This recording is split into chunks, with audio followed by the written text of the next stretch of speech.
కేంద్ర ప్రభుత్వం అనుమతి ఇవ్వలేదు. ఆయన అంటాడు, అగో హరీష్ రావును మోనిచ్చారు కదా అమెరికాకు అంటాడు. నేను I'm an MLA, you are a chief minister. MLA doesn't require any permission of central government. ఇప్పుడు కేటీఆర్ ఎట్లా పోయిండు? KTR is only an MLA. MLA doesn't need to take any permission from government of India.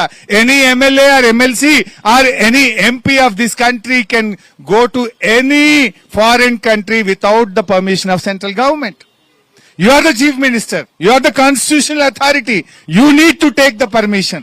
అంటే ఆయనకు అవగాహన ఉండి మాట్లాడతాడా, తప్పుదో పట్టచ్చాలని మాట్లాడతాడా, ఎందుకు మాట్లాడతాడో అర్థం కాదు.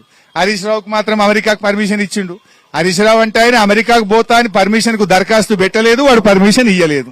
దరఖాస్తు పెట్టవలసిన అవసరమే లేదు. భారతదేశ రాజ్యాంగం ప్రకారంగా ఒక శాసనసభ్యుడు విదేశాలకు పోవడానికి భారత ప్రభుత్వ అనుమతి అవసరం లేదు. Constitutional post like a union minister or a chief minister needs to take the permission of the central government. అంటే ఇలాంటి పిచ్చి పిచ్చి ఆలోచనలతోని ఈ రాష్ట్రాన్ని ఇలా ఆగమాగం చేస్తున్నటువంటి పరిస్థితి రేవంత్ రెడ్డిది.